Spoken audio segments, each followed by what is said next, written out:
Produced and distributed by the National Organization for the Reform of Marijuana Laws in Washington, D.C. This is your daily audio stash, the growing truth about cannabis.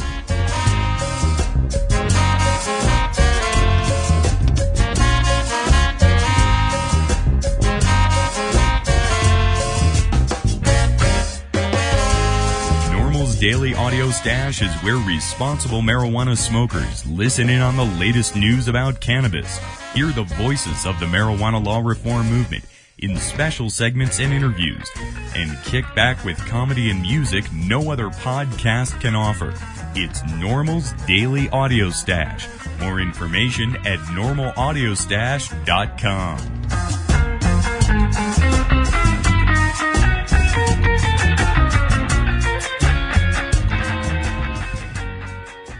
The beautiful and progressive city of Portland, Oregon plays host to the annual Oregon Medical Cannabis Awards, where qualified medical patients judge over 200 strains of medical marijuana.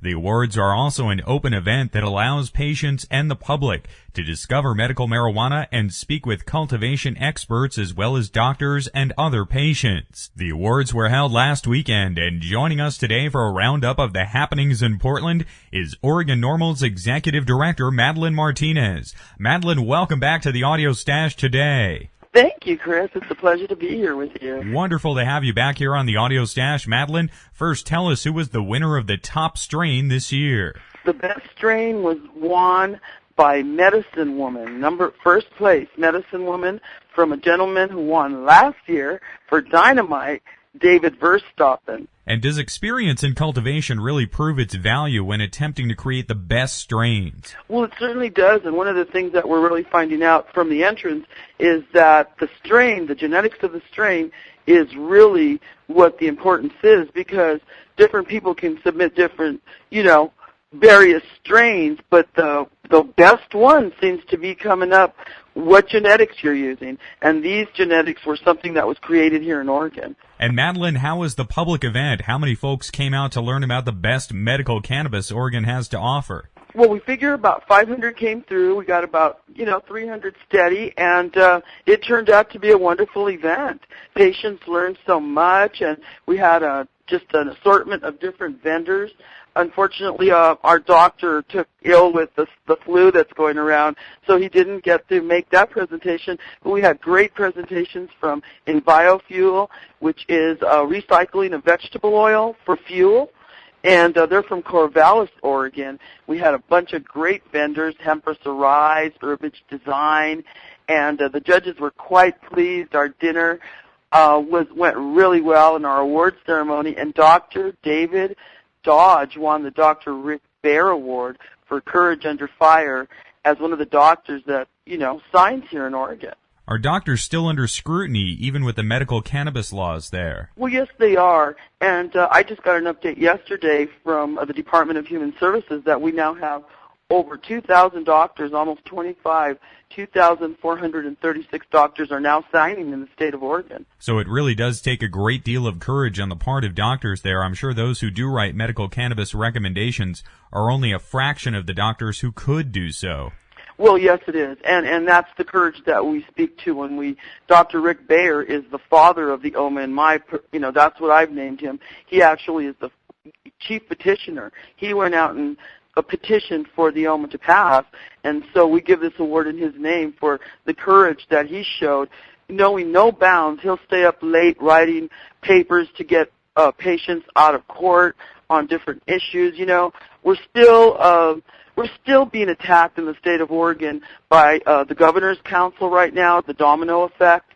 It is the Governor's Council is suggesting that our fees should go up instead of paying the $100 now, and we're hoping that they will not make indigent patients pay more than the $20 that we have all advised them to continue to allow them to pay. So we're struggling. And Madeline, what are those fees for? How does that work? Those fees are for our program. We have a self-funded program in the state of Oregon, which does not cost taxpayers any money. And what happened last session, I mentioned to you, House Bill 5077 took $912 $100,000 from our program. It's surplus money, and put it into, as I said, we've made history because it's the first time in the history of the United States that medical marijuana has actually funded human services. That's amazing, Madeline. It really sounds like an almost legislative utopia where patients get medical marijuana and then the state gets a huge amount of money put into its general coffers. Right, and the thing of it is we have no access to medicine. The only thing that we provide, Oregon NORML provides safe access to excess once a month. But there's no place like in California where you can go purchase marijuana. It is illegal in the state of Oregon to exchange marijuana for consideration as part of our program. And did you see many new patients at the awards learning about medical marijuana for the first time? We saw many new patients. We had some writers from Willamette Week, our local paper. We had the Oregonian there, and we had a lot of new patients, some people that were 65 and 70 years old coming through to learn about it because they're thinking this could replace my pain medicine and I can actually have a quality of life. And you know, last time you asked me about some of the conditions that patients qualify for, and we kind of skipped over that, and glaucoma, cancer, AIDS, HIV, wasting disease, cachexia, and there's so many conditions that it helps here, and of course we'd like to add further conditions. Madeline, you mentioned 60 to 70-year-olds coming in as new patients. Does it surprise you that folks from that generation are exploring medical marijuana, even perhaps never having had any experience with pot before in their lives? Well, no, it doesn't surprise me at all because they have seen and lived through the lies that our government has actually put out there, and they've seen it. They see how it helps people, and they're wise enough to know that it's safer than any pharmaceutical that they could possibly take.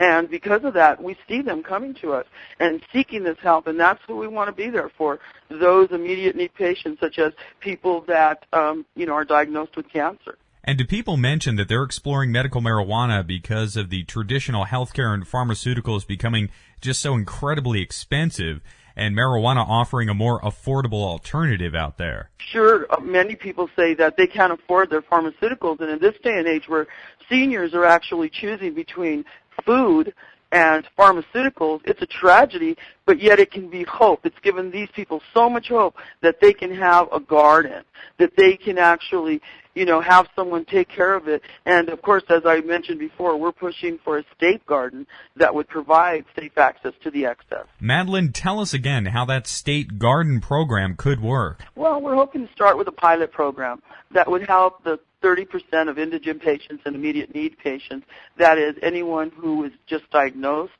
anyone who gardens can be taken down by mold, mites, any number of things. Your lights can go off, We're waiting for a big storm this weekend, and we're hoping no problems with our lights happen because it can really be disastrous at some point if it's off for 3 or 4 days, at a time. So what we're hoping is to provide that safety net for patients, and it would work through a pilot program, which we hope to link to one of the universities. You mentioned the environmental fuels setup, and I know environmental awareness is also a big part of Portland culture there. Well, EnviroFuel was presenting on their topic on vegetable oil, and unfortunately our biodiesel guy didn't make it in time. But we had a lot of information about biodiesel. We had the Green Party there, of course, because they're just full of vote hemp and Green Party information. We kind of melded it all together, and yes, there was so much information on hemp fuel, as far as brochures and that kind of stuff. We're trying to get the hemp fuel car out here for the spring, we hope.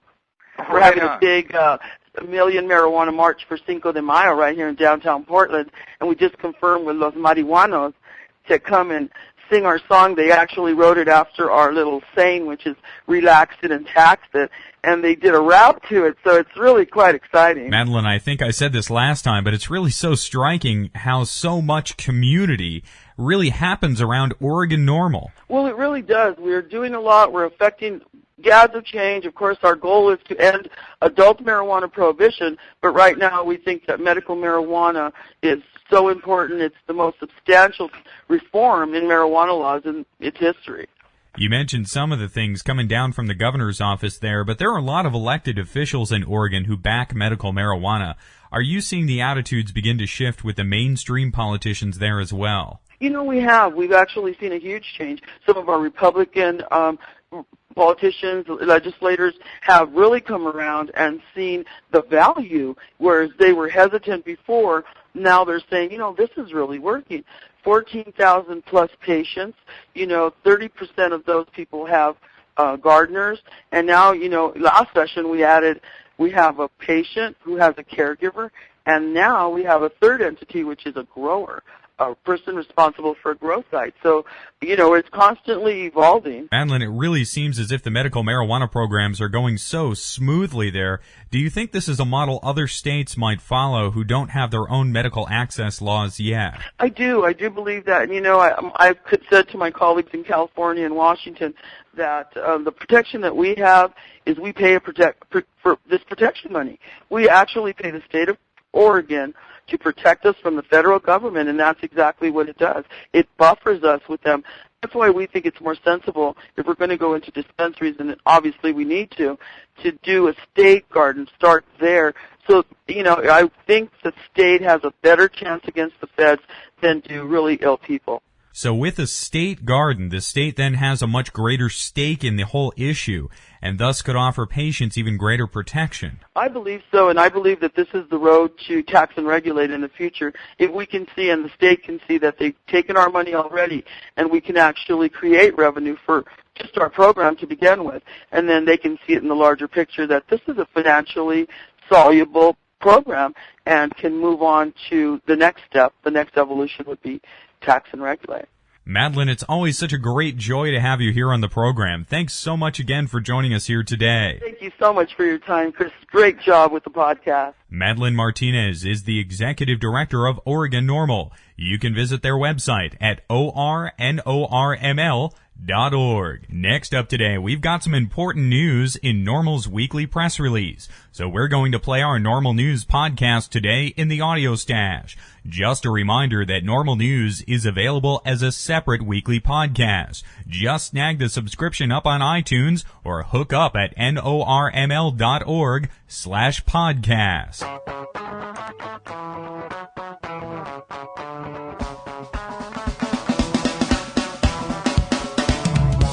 The National Organization for the Reform of Marijuana Laws in Washington, D.C. This is NORML News. I'm Chris Goldstein.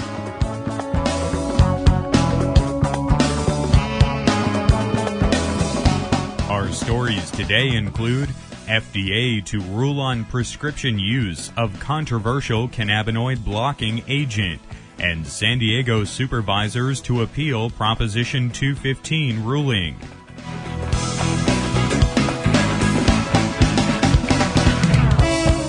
More information about these stories and membership in the NORML Foundation is available at norml.org.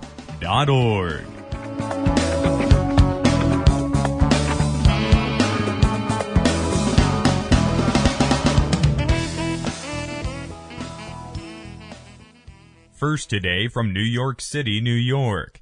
FDA to rule on prescription use of controversial cannabinoid blocking agent. U.S. regulatory authorities have announced that they will decide this spring on whether to approve the prescription use of the cannabinoid receptor antagonist SR141716A to be marketed by Sanofi Aventis Pharmaceuticals as a diabetes treatment and anti-obesity drug under the trade name Acomplia or Rimonabant. In July, the selective cannabinoid blocking agent received regulatory approval in a handful of European nations as a dietary aid. Acomplia is the first cannabinoid antagonist ever to be approved for human consumption. The U.S. Food and Drug Administration, or FDA, will review newly revised clinical data indicating that Acomplia significantly lowers blood sugar levels in humans compared to placebo. The FDA had previously denied Sanofi permission to market Acomplia in the United States.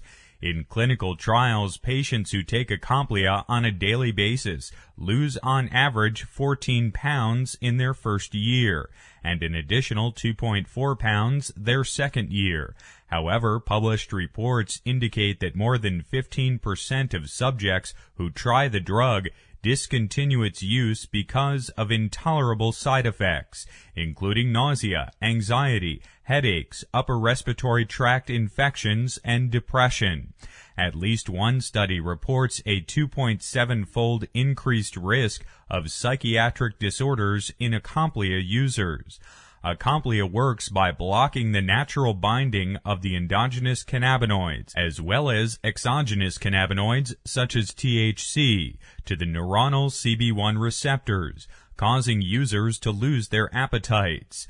Volunteers administered both Acomplia and cannabis in clinical trials also report decreased feelings of euphoria and other physiological effects associated with THC. However, because the endocannabinoid receptor system is believed to be involved in the regulation of a broad range of primary biological functions, including appetite, body temperature, mood regulation, blood pressure, bone density, reproduction, learning capacity, and motor coordination, some experts are concerned that the long-term use of Acomplia may eventually contribute to a host of significant adverse health effects. Quote, CB1 receptors commonly play protective roles in minimizing the consequences of free radical-induced age-related illnesses, as well as the aging process itself, close quote, says University of Colorado at Colorado Springs biology professor Dr. Robert Malamud. He continued, quote, the long-term use of CB1 antagonist drugs such as Acomplia may turn out to be disastrous because they may promote the illness that CB1 activity normally protects against, close quote. In preclinical trials, newborn mice injected with rimonabant refuse feeding and often die days after birth. Mice genetically bred to lack the CB1 receptor also suffer from numerous health defects, such as cognitive decline, hypoalgesia, decreased locomotor activity, and increased mortality compared to healthy controls. At least one published case study also reports that daily use of the drug may have triggered neurological symptoms of multiple sclerosis in a volunteer with no known history of the disease. According to Sanofi spokespersons, the FDA will make its determination by April 26th. Sanofi Aventis is the third largest pharmaceutical company in the world. For more information about this story, please contact Paul Armentano, NORML's Senior Policy Analyst, at paul@norml.org or 202-483-5500. Next up today, from San Diego, California, San Diego's supervisors to appeal Proposition 215 ruling. The San Diego County Board of Supervisors voted 4-1 this week to appeal a recent Superior Court decision, rejecting the county's challenge to California's medicinal cannabis laws. Last week, Superior Court Judge William Nevitt denied the county's lawsuit, which had argued that both Proposition 215 and the state's medical marijuana ID card program should be preempted by the Federal Controlled Substances Act. In his opinion, Nevitt declared that the state's decade-old medical marijuana law is legal because it does not, quote, require, close quote, conduct that violates federal law. Nevitt also rejected plaintiffs' challenge to California's 3-year-old medical ID card system, ruling that, quote, requiring the counties to issue identification cards for the purpose of identifying those whom California chooses not to arrest and prosecute for certain activities involving marijuana does not create a positive conflict with federal law, close quote. On Tuesday, San Diego's supervisors reaffirmed in a closed session vote that they believe California's medical marijuana laws promote drug abuse and should be superseded by federal law. They intend to file an appeal imminently with California's 4th Appellate District. NORML Executive Director Ellen St. Pierre strongly criticized the supervisor's decision. This appeal is not about politicians seeking clarity in the law. It's about the supervisor's opposition to any use of medicinal cannabis. Legal experts, including California's Legislative Council, the State Attorney General, and now a Superior Court judge, have all determined that the physician-supervised medical use of marijuana is legal in the state of California. The supervisor's decision to appeal this case is an affront to their constituents and a gross waste of taxpayers' dollars. San Diego's supervisors, along with lawmakers from San Bernardino and Merced counties, initially filed suit in February against the state of California and NORML's San Diego affiliate rather than comply with the statewide ID card program.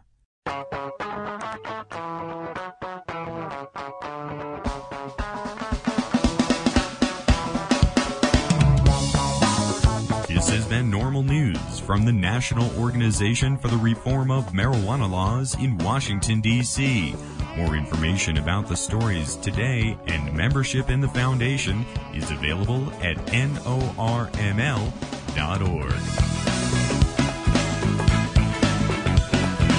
You can catch our new daily podcast, NORML's Daily Audio Stash, at normalaudiostash.com. And stay tuned every week here for NORML News, right here on this station, your cell phone, computer, or iPod. I'm Chris Goldstein. Thanks for listening.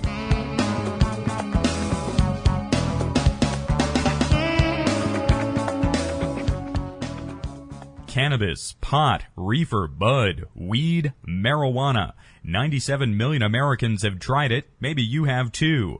Over 750,000 Americans were arrested for marijuana-related offenses last year, almost 90% for simple possession, breaking families apart and sending otherwise law-abiding citizens to already overcrowded courts and jails. The war on drugs is really a war on good Americans who smoke pot. The National Organization for the Reform of Marijuana Laws, or NORML, is the largest and most successful organization seeking to bring an end to marijuana prohibition, allowing essential medicine to reach patients and for regular Americans to enjoy a greater level of freedom. Join NORML to end marijuana prohibition. Just visit NORML.org, that's NORML.org, or call toll-free 888-67-NORML. That's 888-67-NORML. We have some music for you today here on the Audio Stash. We'll start out with Mikey Dread from the Prime of Mikey Dread album on Dread at the Controls Records. This was found up at the Independent Online Distribution Alliance. Special request to all innocent man behind bars. Musical team for Judge, I'm a son, mama, moon and stars.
That was Mikey Dread from the Prime of Mikey Dread album on the Dread at the Controls Records label, found up at the Independent Online Distribution Alliance. Hello, this is Webb Hubble. Life insurance is now available for responsible marijuana smokers. For years, responsible marijuana smokers have not been able to access affordable life insurance products. They've been forced to lie on applications, forego the health benefits of responsible marijuana use, or purchase life insurance products that did not require an application or a physical. If they were honest about their use of marijuana, they were either flat out declined or rated so high that they could not afford the coverage they needed. No longer. Recently, one of NORML's members contacted them with a problem. He was expanding his business and his bank was requiring additional life insurance. His local insurance agent had told him he simply had to quit smoking marijuana to get the coverage the bank was requiring. He didn't want to quit, and he wanted NORML's help. They contacted me, their insurance agent, and someone who was familiar with the insurance problems marijuana smokers face, and we both wanted to find a solution. I contacted my associate Marvin Address, a nationwide expert in the area of life insurance, and we took on the challenge. Marvin was finally able to convince a carrier to underwrite the NORML member without the usual negative implications of marijuana use. The member not only received the coverage he needed, he was able to save additional money on the premiums he was paying for the coverage he already had in place. NORML uniquely supports cannabis consumers. As a result of this occurrence, NORML, Marvin, and myself decided that the time was right to make traditional insurance products available to responsible smokers without the usual negative implication. 2 carriers have already agreed to offer all of their traditional life insurance products at all levels without excluding individuals who smoke marijuana responsibly. I am hopeful that this program can be ultimately expanded to make available disability and health insurance products as well. Help NORML and help yourself. If you've been declined for life insurance, are paying above market premiums, or simply want to know what now may be available in the way of insurance for marijuana smokers, contact me at info@mclaughlinonline.com or simply call me at 202-293-5566. Challenging as it may be, NORML is a public interest organization working hard to both reform cannabis laws as well as providing valuable services to their membership and cannabis consumers all around the world.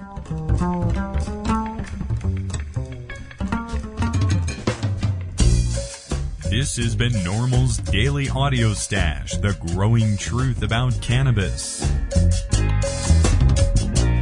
Thanks to Podshow.com for all the great pod-safe music. We feature the band Carne Cruda as our theme. Make sure you visit our website at NORMLAudiostash.com. That's NORMLAudiostash.com for more information about every day's show.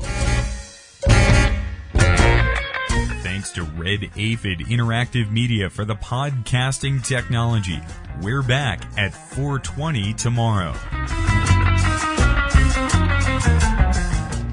If you listen to the Audio Stash, cast your vote at Podcast Alley or other podcast directory services. I'm your host, Chris Goldstein. Thanks for listening today. See you at 4:20 tomorrow.